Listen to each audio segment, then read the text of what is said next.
प्राचीन भारत का वह समय था जब उज्जैन नगरी सूर्य की तरह तेजस्वी और धर्म की राजधानी कही जाती थी। राजा विक्रमादित्य न्याय, बुद्धि और करुणा के प्रतीक माने जाते थे। लोग कहते थे, विक्रम केवल राजा नहीं, धर्म का अवतार है। परंतु उसी समय दूर दक्षिण में एक और प्रसिद्ध राज्य था, रूपनगरी। वहां की रानी थी रूपलेखा, जो अपनी सुंदरता, चतुराई और तेजस्वी बुद्धि के लिए प्रसिद्ध थी। उसका चेहरा मानो चांद की तरह चमकता था और वाणी में ऐसा आकर्षण था कि बड़े बड़े मंत्री भी उसके शब्दों में बह जाया करते थे। एक दिन रूपलेखा ने अपनी सभा में कहा, स्त्री वह है जो सृष्टि रचती है, जो जन्म देती है। पुरुष तो केवल उस रचना का भोगी है, फिर क्यों पुरुष को श्रेष्ठ कहा जाए। सभा तालियों से गूंज उठी। सबने कहा, रानी ने सत्य कहा है। रूपलेखा मुस्कुराई, पर उसकी मुस्कान में करुणा नहीं, घमंड झलक रहा था।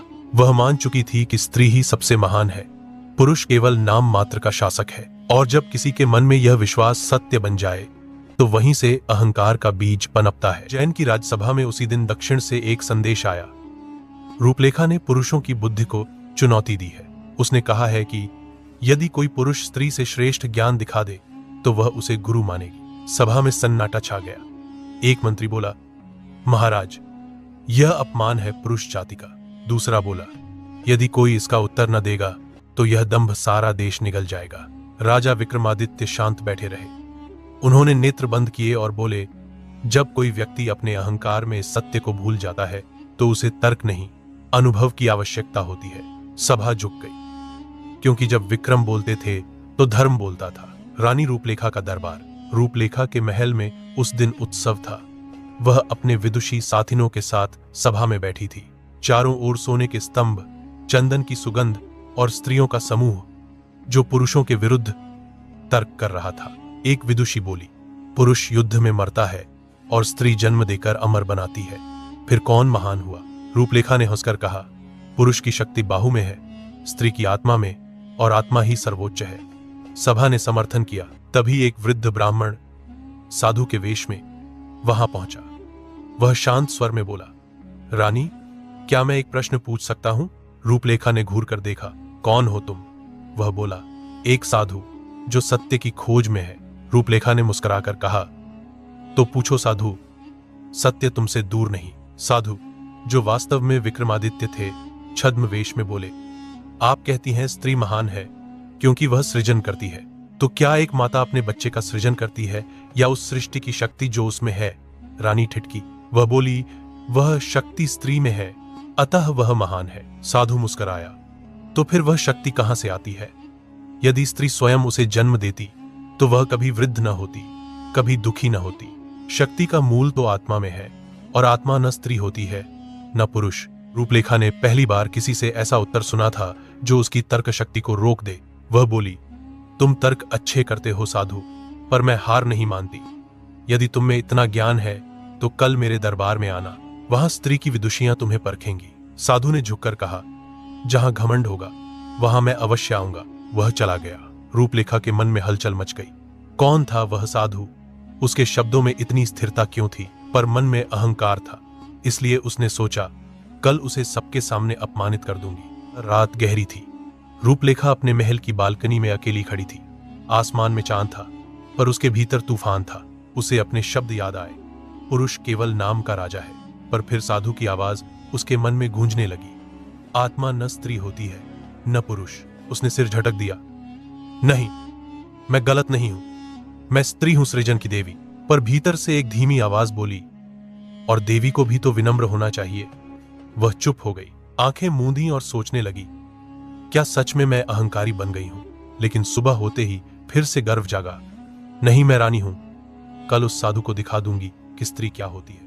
अगले दिन की सभा महल में हजारों स्त्रियां एकत्र हुईं। रानी के सामने सोने का सिंहासन था और उसके नीचे बैठा वही साधु राजा विक्रमादित्य। रानी बोली, साधु, आज तुम्हारी परीक्षा है। यदि तुम मेरे प्रश्नों का उत्तर दे सको तो मैं मान लूंगी कि पुरुष भी बुद्धिमान हो सकता है। विक्रम मुस्कुराए, और यदि न दे पाया तो? रानी बोली, तो तुम स्वीकार करोगे कि स्त्री ही महान है? विक्रम बोले, मैं सत्य के सिवा कुछ नहीं स्वीकार करता। सभा में मौन छा गया। रानी ने पहला प्रश्न पूछा, यदि आत्मा लिंग रहित है तो भगवान ने पुरुष और स्त्री को अलग क्यों बनाया?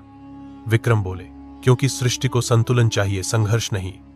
जैसे दिन बिना रात के अधूरा है, वैसे ही पुरुष बिना स्त्री के भगवान ने उन्हें अलग नहीं, पूरक बनाया है। सभा में कुछ स्त्रियां धीरे धीरे सिर हिलाने लगी। रूपलेखा के चेहरे पर असहजता दिखी। उसने दूसरा प्रश्न किया, यदि पुरुष और स्त्री पूरक हैं तो राजगद्दी पर अधिकतर पुरुष ही क्यों हैं? विक्रम मुस्कुराए, क्योंकि शक्ति वही संभालता है जो जिम्मेदारी उठा सके। और जब स्त्री ने जिम्मेदारी उठाई, जैसे सीता ने, अहिल्या ने, द्रौपदी ने, तब संसार झुक गया। परंतु शासन का अधिकार किसी लिंग का नहीं, केवल कर्म का होता है। अब सभा में गहराई छा गई। रूपलेखा की आंखों में हल्की नमी थी। उसने तीसरा प्रश्न पूछा, तो क्या स्त्री का अहंकार पाप है? विक्रम बोले, अहंकार किसी का भी पाप है, चाहे वह पुरुष का हो या स्त्री का, क्योंकि जहां अहंकार है वहां आत्मा का प्रकाश नहीं पहुंचता। इन शब्दों के साथ ही सभा मौन हो गई। रूपलेखा पहली बार न झुकी, पर मौन हो गई। उसके भीतर कोई दीवार टूट रही। विक्रम अदृश्य हो गए। रूपलेखा वहीं बैठी रही। एक दीपक जलता रहा और उसके भीतर कुछ बुझता रहा। रानी रूपलेखा अपने महल लौट आई। उसके मन में अब एक दृढ़ निश्चय था, अगर मैं अपनी बुद्धि और सुंदरता से किसी पुरुष को परास्त कर सकती हूं तो उसे उज्जैन के राजा विक्रमादित्य ही क्यों न हो। उसने महल के आंगन में अपने विदुषी और मंत्री एकत्र किए। कल जो साधु आया था उसने मेरी सभा में शांति और बुद्धि दिखाई, पर मुझे चुनौती देनी होगी।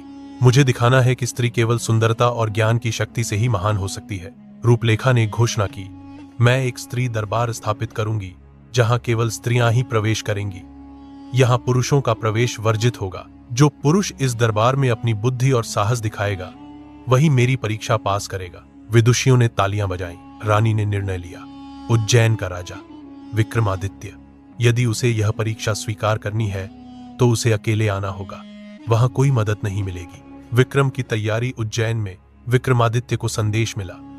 उन्होंने देखा कि यह केवल बुद्धि की परीक्षा नहीं है बल्कि अहंकार की परीक्षा भी है। विक्रम ने कहा, जहां घमंड है वहां ज्ञान स्वयं परीक्षा चाहता है। मैं साधु के वेश में जाऊंगा। उसके भीतर छिपी नारी शक्ति को उसके स्वयं के अहंकार से मिलवाना होगा। उन्होंने साधु का वेश धारण किया। लंबी धोती, सिर पर ढका हुआ मुंड, हाथ में एक छोटा वस्त्र और कमल की माला।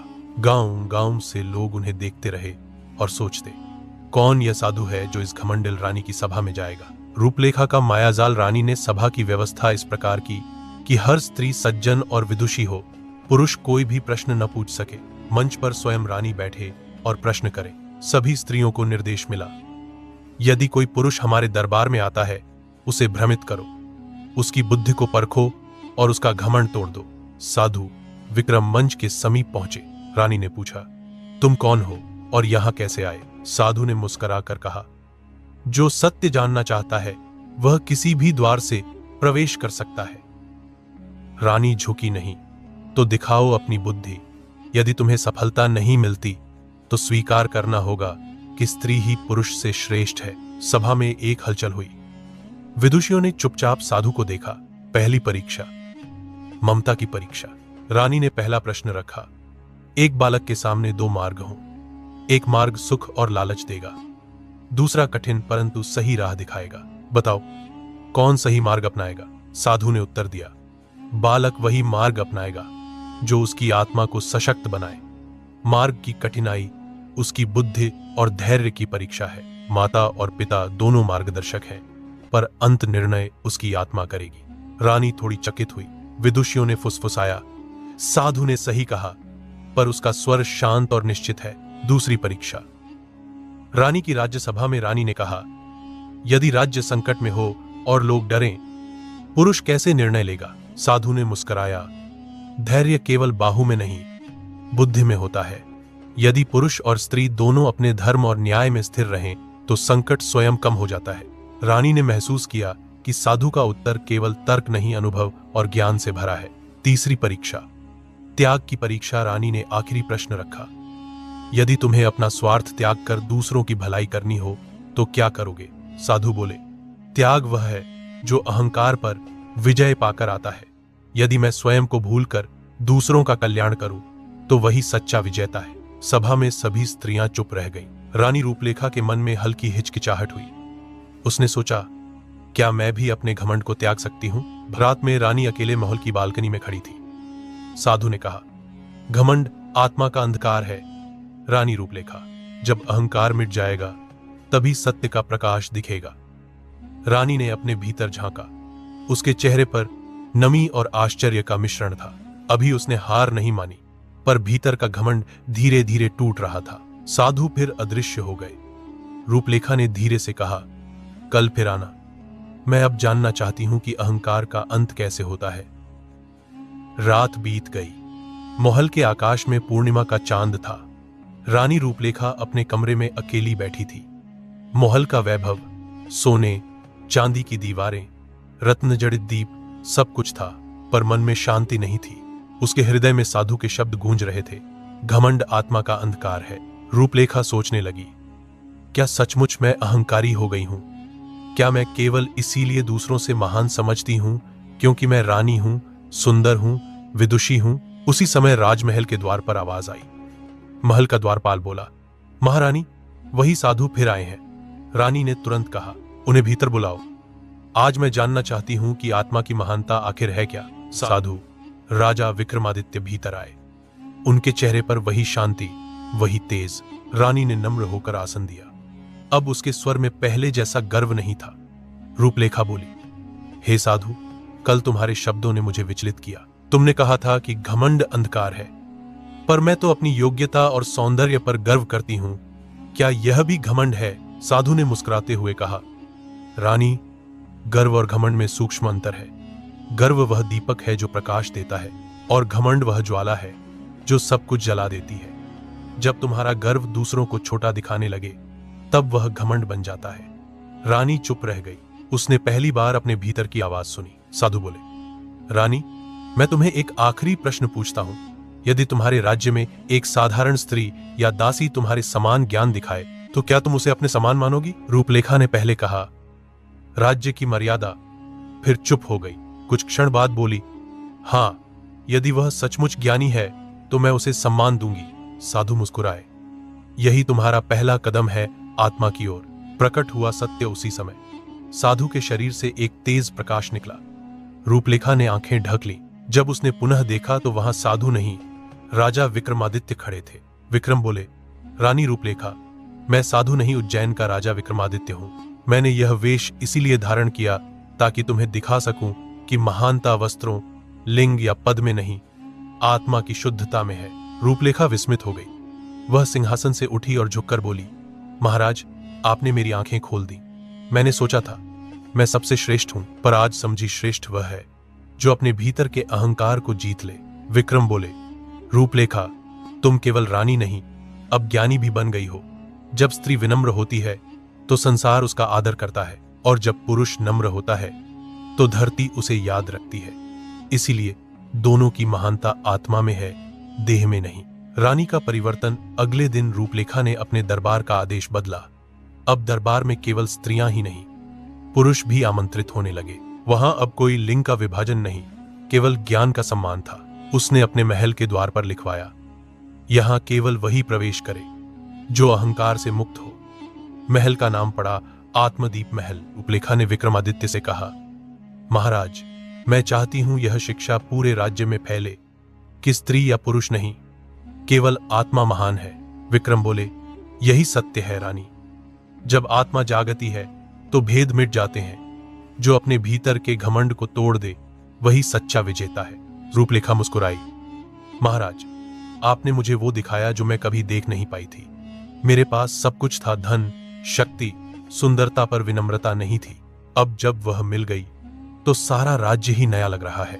आत्मदीप उत्सव। कुछ महीनों बाद विक्रमादित्य और रूपलेखा ने मिलकर आत्मदीप उत्सव की स्थापना की। इस उत्सव में हर वर्ष लोग दीपक जलाते और शपथ लेते, हम लिंग, जाति, रूप या पद के आधार पर नहीं, आत्मा के आधार पर एक दूसरे का सम्मान करेंगे। विक्रम बोले, जब तक यह दीप जलता रहेगा तब तक कोई आत्मा अंधकार में नहीं रहेगी। रानी रूपलेखा ने कहा, यह दीप केवल तेल से नहीं, हमारे भीतर की करुणा से जलता है।